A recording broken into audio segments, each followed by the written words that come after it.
toute une liste sur les héros de la foi. Et la semaine dernière, Pasteur Jean a commencé de prêcher sur Abraham, le père de la foi. Amen. Il a commencé de parler d'Abraham, qui est celui qui a quitté sa patrie, qui a quitté sa famille, qui a tout quitté pour faire le choix de dire je veux aller là où Dieu me conduit. Et si on fait un culte international aujourd'hui, c'est parce qu'on parle d'Abraham. On parle d'Abraham, ce père de la foi, ce père de nous tous. Si on est là aujourd'hui, c'est parce que Abraham a fait le choix d'obéir à Dieu.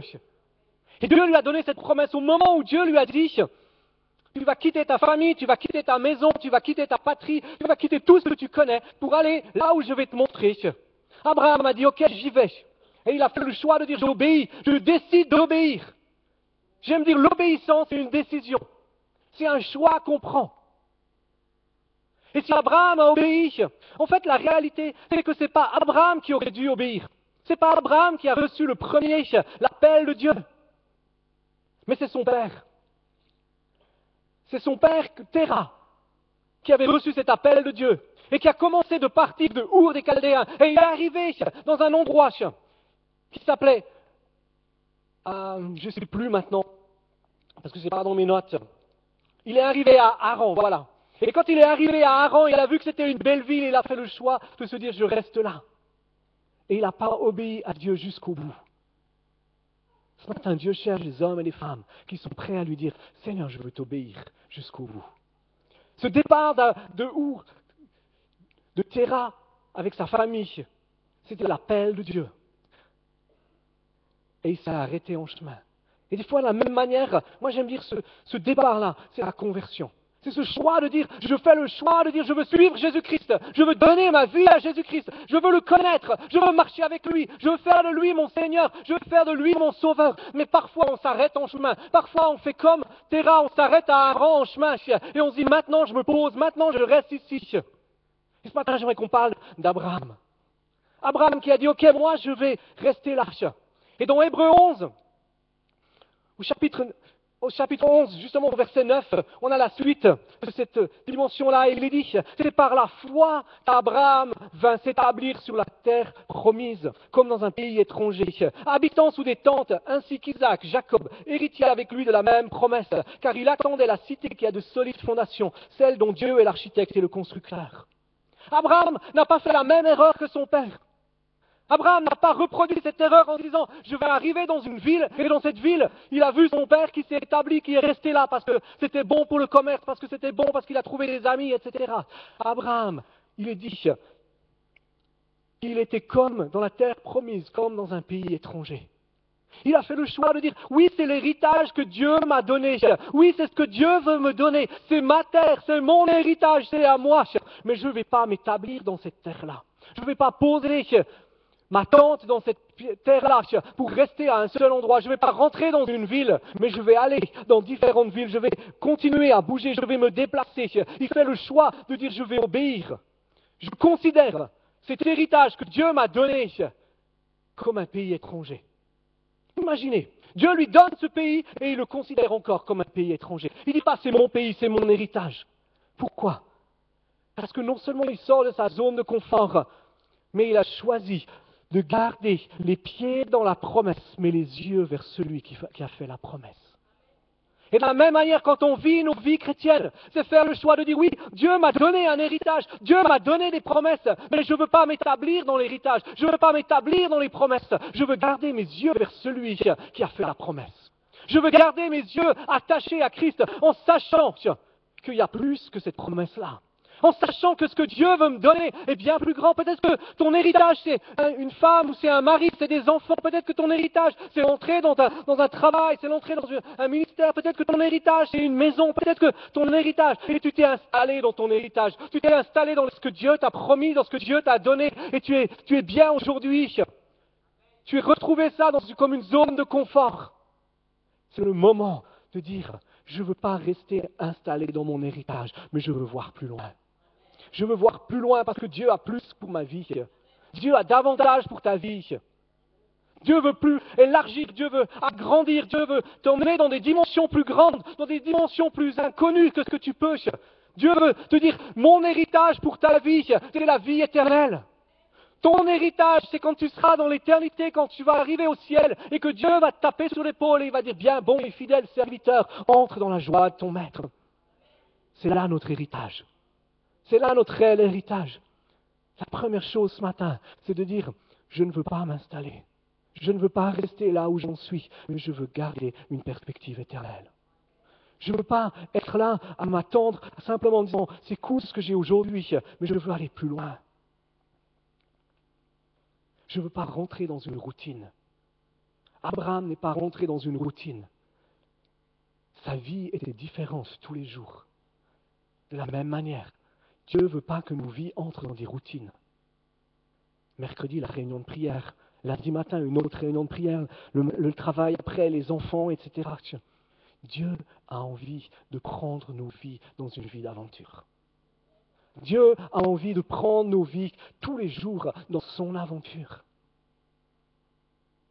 De la même manière que ce que Jésus a fait avec ses disciples, jour après jour, ils étaient dans des autres endroits. Jour après jour, il y avait des choses nouvelles qu'ils étaient en train de vivre et de faire. C'est ce que Dieu veut faire avec ta vie. C'est ce que Dieu veut faire avec ma vie. Pas 2 jours la même chose. Dieu est un Dieu d'action. Dieu est un Dieu d'élargissement. Dieu est un Dieu de croissance, de développement. C'est faire ce choix aussi. Quand je dis qu'on ne s'établit pas dans la promesse, si on s'établit dans la promesse, on redevient de ce monde, on se replonge dans les choses de ce monde et on se dit, c'est à moi, c'est à moi, c'est mon truc, c'est ma chose. C'est ce que Dieu m'a donné.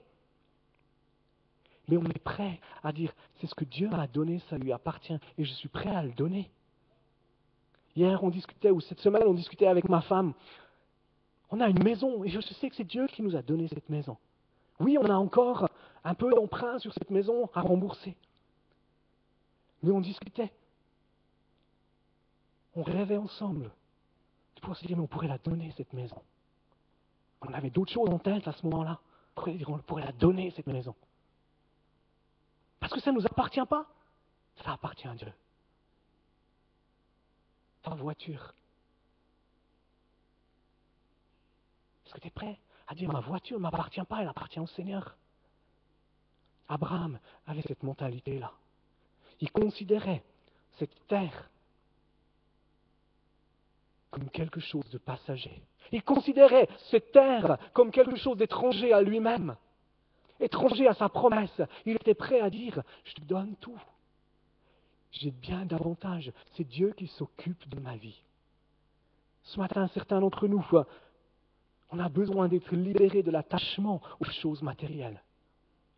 Tu lis, quand Jésus dit, ils ne sont pas du monde, mais ils sont dans le monde.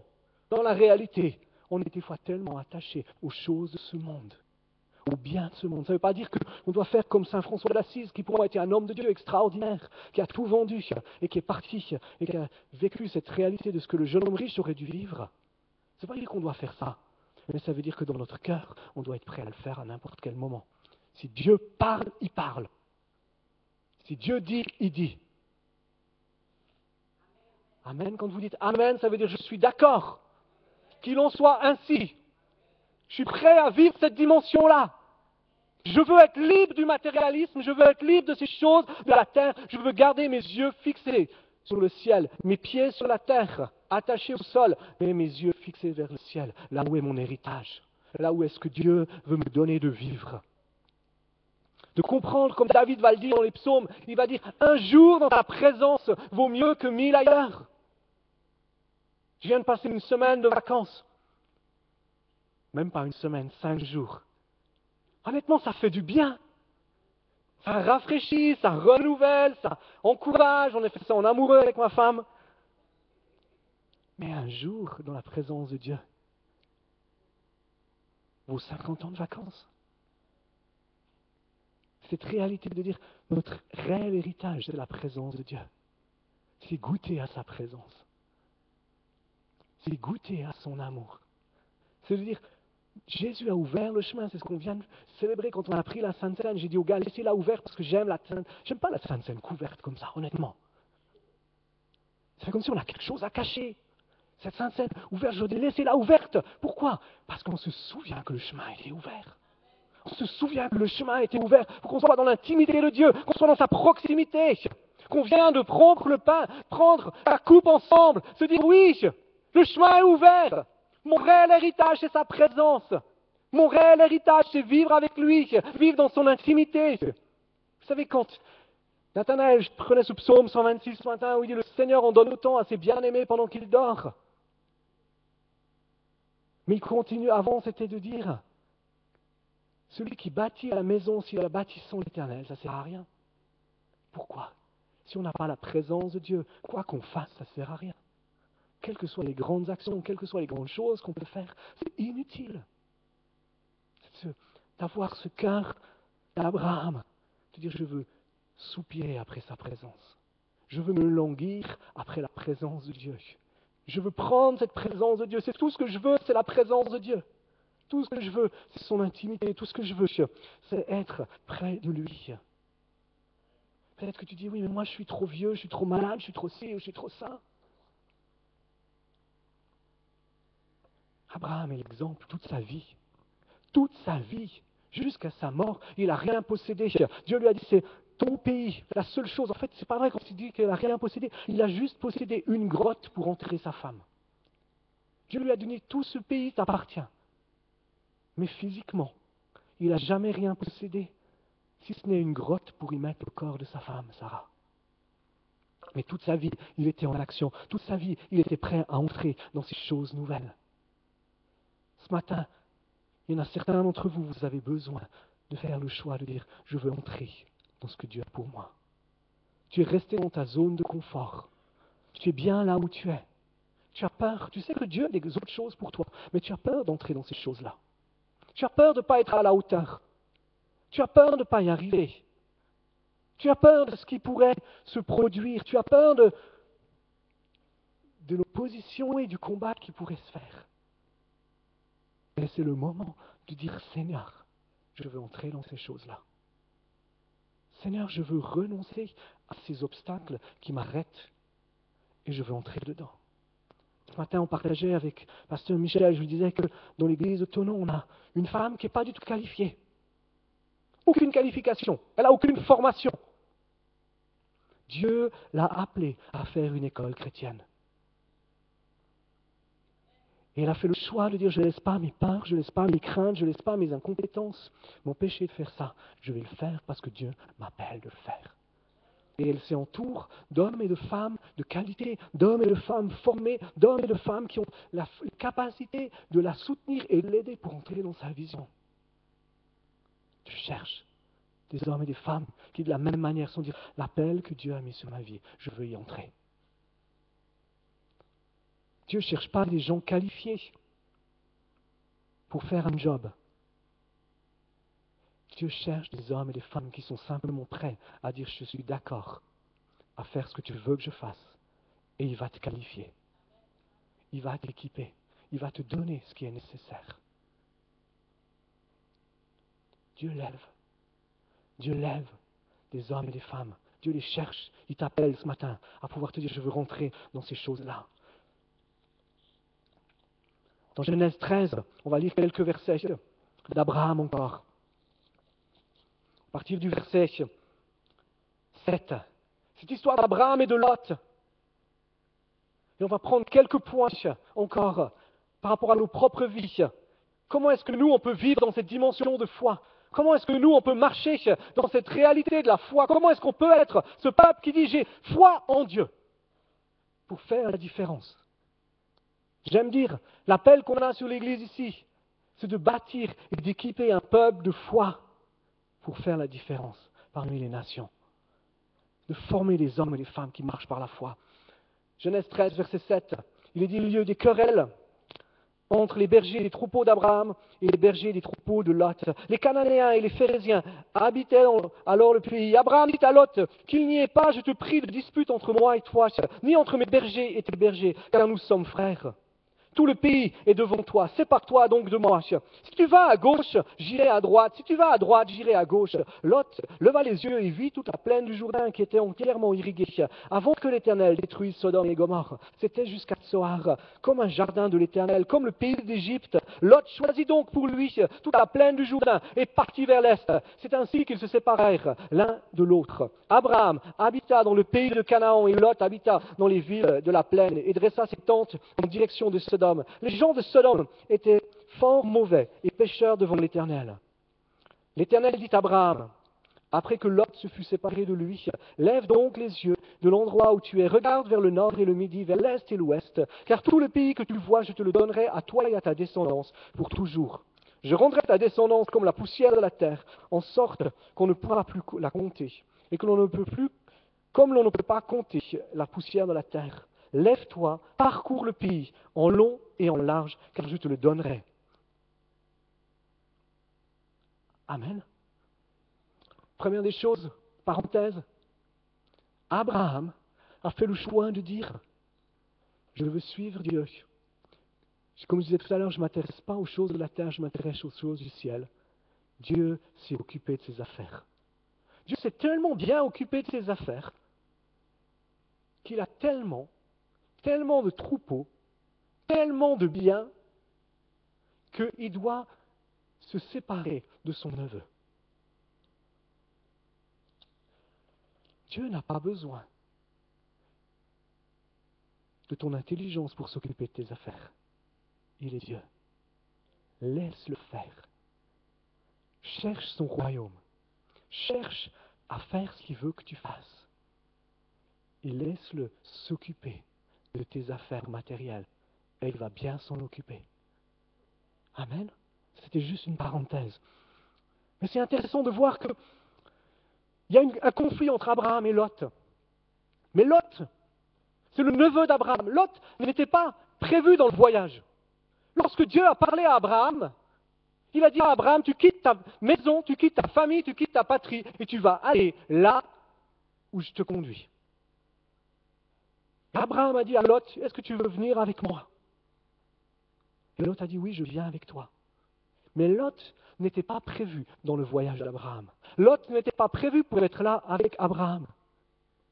Et Dieu a suscité une occasion pour qu'il y ait une séparation, pour qu'Abraham comprenne qu'il n'a plus besoin de Lot, ou que Lot ne devrait pas être là. Et c'est là qu'on voit l'attitude d'Abraham. Abraham, c'est le patriarche, c'est lui qui a eu la vision, c'est lui qui a eu l'appel, c'est lui qui est le leader. Et il dit à Lot, ok, on a une dispute. Nos bergers se disputent en fait. Si tu vas à droite, j'irai à gauche. Si tu vas à gauche, j'irai à droite. Abraham aurait eu le choix et la possibilité de dire c'est moi qui décide. De dire à Lot, écoute, mon gars, on est trop, toi tu vas là-bas, moi je vais là-bas. Mais il a fait le choix de dire à Lot de l'honorer. D'honorer Lot. C'est une des cultures qu'on veut développer. De pouvoir s'honorer. De ne pas pouvoir chercher son intérêt, mais chercher l'intérêt de l'autre. Abraham cherche l'intérêt de Lot. Il dit, c'est toi qui décides. C'est toi qui fais ce que tu veux. Il n'a aucune crainte, il n'a aucune appréhension, il n'a aucune retenue. Tellement souvent, on a peur. On a peur de perdre ce que Dieu pourrait nous donner. On a peur de perdre notre intérêt. On a peur de perdre ce qui est à nous.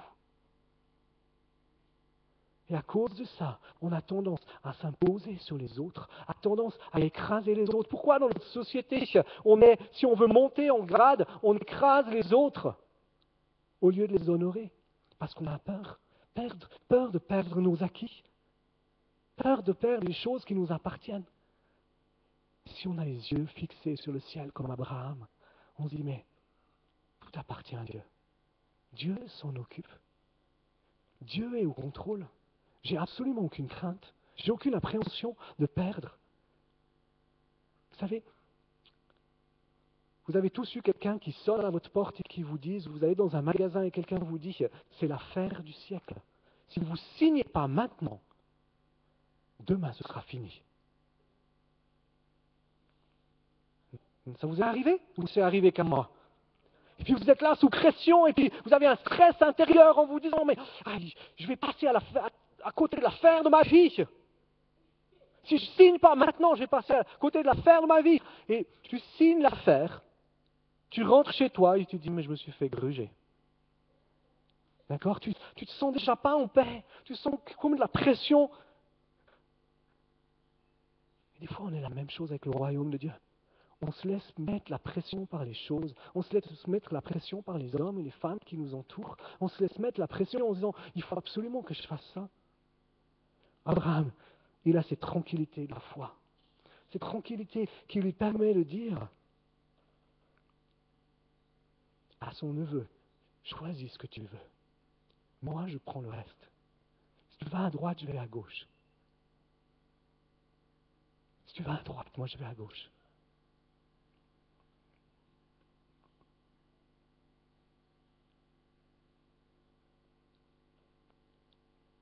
Abraham s'est sorti de sa mauvaise association. Et quand il est sorti de sa mauvaise association avec Lot, c'est à ce moment-là que Dieu lui a parlé. Quand je préparais ce message, j'avais cette conviction dans mon cœur que certains d'entre vous, vous êtes dans des mauvaises associations. Vous êtes dans des mauvaises associations qui vous empêchent d'entrer dans ce que Dieu veut que vous entriez. De la même manière qu'Abraham n'a pas pu entrer dans ce qu'il avait pour lui. Si vous regardez le texte, vous voyez qu'au moment où Abraham se sépare avec Lot, il arrive sur la montagne et Dieu vient lui parler. Et Dieu vient lui dire, maintenant, je vais te donner la stratégie pour avoir le pays. Tu vas le parcourir de long en large. Tes mauvaises associations que tu as aujourd'hui, pas nécessairement avec des gens, pour certaines personnes, en tout cas une personne, c'est avec quelqu'un. Tu as une mauvaise association avec une personne et ça t'empêche de marcher et d'entrer dans ce que Dieu veut pour toi. Mais certains d'entre vous, vous avez des mauvaises associations avec des esprits de crainte, des esprits de peur, des choses qui vous retiennent. C'est comme tu sais dans ton cœur, au moment où je viens d'en parler, tu sais dans ton cœur qu'il y a quelque chose. Tu as une mauvaise association. Tu as besoin de t'en séparer. Tu as besoin de faire le choix de dire, je me sépare de cette mauvaise association. Je me sépare de ce qui est dans ma vie, dans mon cœur, comme un lien, comme un attachement qui m'empêche de faire ce que Dieu veut que je fasse. Qui m'empêche, peut-être que tu ne sais pas ce que Dieu veut que tu fasses encore, mais ça t'empêche de recevoir la révélation de ce que Dieu veut que tu fasses. Et ce matin, c'est le moment d'être libéré de ces choses-là. Libéré de cette mauvaise association, d'être séparé de cela. Je vais revenir un tout petit peu en arrière, parce qu'il y avait une autre pensée que j'avais quand je préparais ce message. Je ne sais plus où je suis du tout dans mes notes, mais c'est de dire, Abraham a laissé Dieu choisir pour lui. Il a fait confiance à Dieu. Peut-être que tu as des situations où tu tiens tellement la situation, tu tiens tellement les choses, tu tiens tellement la relation, que tu empêches Dieu d'agir.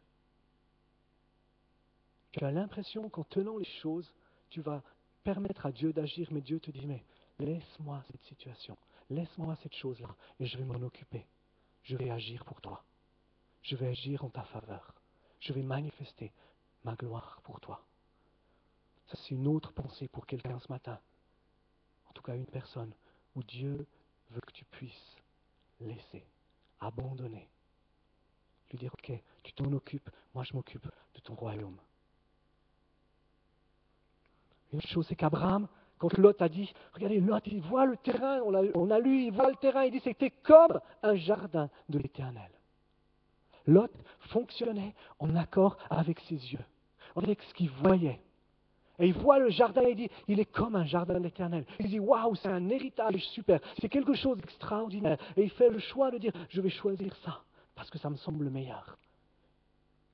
Ce qu'il voyait seulement avec ses yeux, c'était l'apparence d'un jardin extraordinaire. Mais il ne voyait pas le cœur méchant des habitants de Sodome. Il ne voyait pas le cœur pécheur de ces hommes et de ces femmes. Il marchait par la vue. Être des hommes et des femmes qui marchent par la foi, c'est de dire, je fais confiance à Dieu, je fixe mes yeux sur lui, je m'attends à lui, je regarde ce que lui veut pour ma vie et pas ce que les circonstances me disent.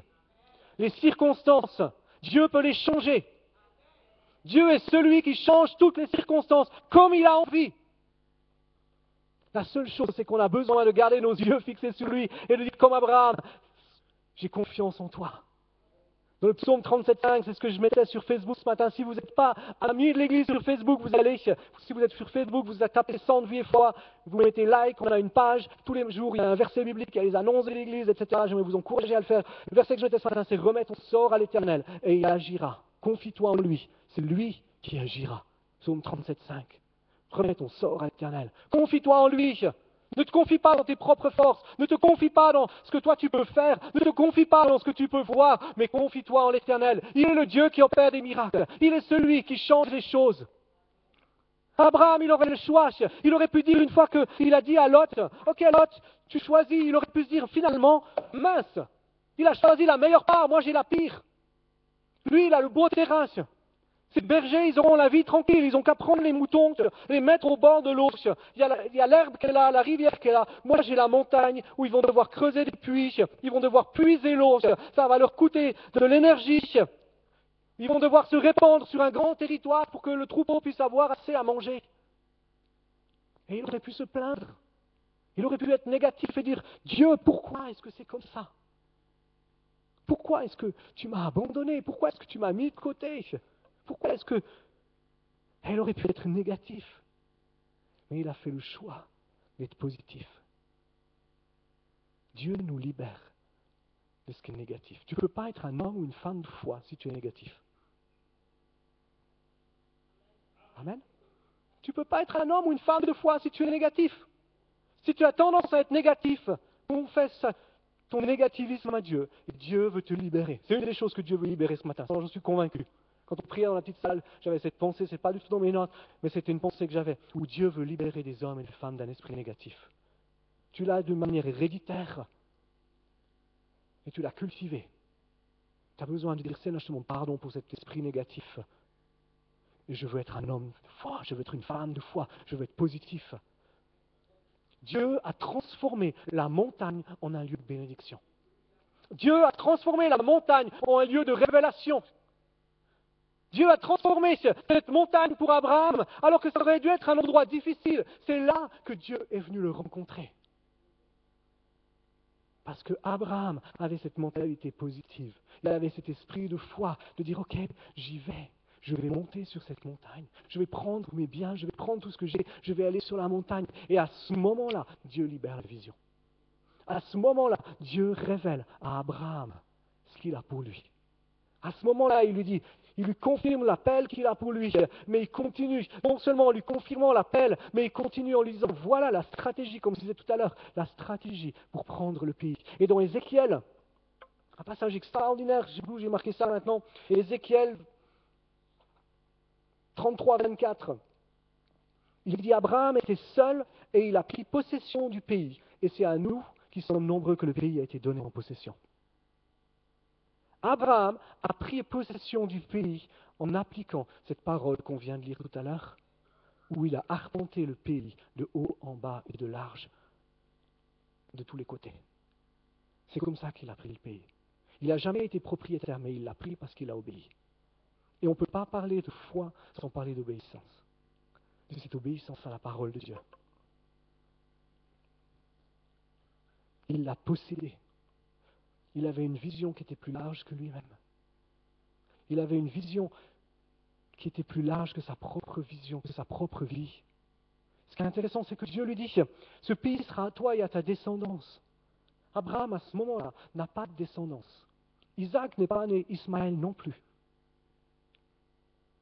Et il ne fait pas le choix de dire, ok, il aurait pu dire, ok, Seigneur, tu m'as parlé, tu vas me donner ce pays à moi et ma descendance. Quand j'aurai une descendance, je vais commencer d'obéir pour arpenter le pays. Est-ce qu'on fait comme ça? Non, il ne faut pas dire amen, c'est pas bon. D'accord? Parce que ce n'est pas de l'obéissance. S'il avait fait ça, il aurait désobéi. L'obéissance immédiate est de la désobéissance. L'obéissance qui n'est pas immédiate est de la désobéissance. Si comme Dieu nous parle, on n'obéit pas immédiatement, on est déjà dans la désobéissance. Mais il fait le choix de dire, je vais obéir. Il fait le choix de dire, je vais marcher dans ce que Dieu a pour moi. Je vais le faire. Et il est dit, la première chose, c'est que Dieu lui a dit, je te donne une vision. Lève les yeux. Quand Dieu nous donne une vision, on a besoin de lever les yeux vers lui. Et ensuite, qu'est-ce qu'il fait? Il s'est levé et il s'est mis en action. C'est ce choix de dire, je veux accomplir tout ce que Dieu me dit, je l'accomplis maintenant, j'attends pas. Qu'est-ce que je peux faire aujourd'hui? Par rapport à la vision que Dieu t'a donnée, qu'est-ce que tu peux faire aujourd'hui pour que cette vision trouve son accomplissement? Qu'est-ce que tu peux faire aujourd'hui pour que ces choses commencent à se mettre en place? Qu'est-ce que Dieu te conduit à faire?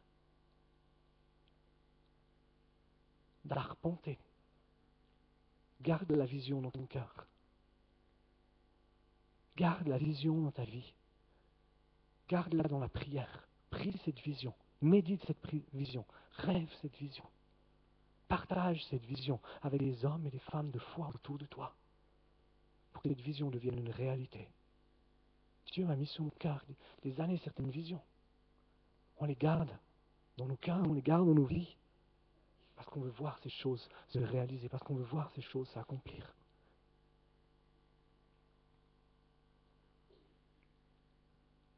Ce matin, on va s'arrêter là. J'aimerais, si ce matin tu es pris par ces pensées négatives, tu sais que tu es quelqu'un qui est lié par tout ce qui est négatif. C'est ton matin. Ton matin pour te lever, pour jeter ce vieux manteau et te dire je veux revêtir un esprit positif. Si ce matin tu es lié par des compromis, lié par, comme je disais tout à l'heure, ces mauvaises alliances, c'est le matin où tu te lèves et tu dis je veux me séparer de ces choses. Personne ne va te demander ce que c'est. Mais c'est à toi de te lever et de dire je me sépare de cette mauvaise alliance. Je me sépare et tu sais dans ton cœur qu'il y a cette mauvaise alliance. Que ce soit avec une personne, que ce soit avec des esprits de peur, de crainte, de domination. Tu as besoin de faire le choix. De dire je me libère de ça. De te lever.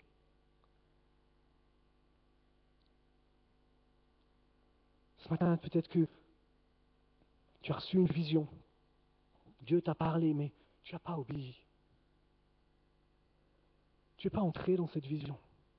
C'est le moment de te lever et de dire oui, je veux entrer dans ce que Dieu m'a dit. Oui, je veux marcher dans mon héritage. Je veux marcher dans le pays que Dieu ouvre pour moi. Si tu regardes à la télévision, sur Internet, tu fais la même chose là où tu es, tu te lèves. Et tu commences à parler avec Dieu. Commencez, ceux qui sont debout, commencez à parler avec Dieu dans votre cœur. Commencez à lui demander pardon. Pardon pour ce qui est négatif. Dis-lui, Seigneur, je ne veux plus de cet esprit-là. Je rejette ça.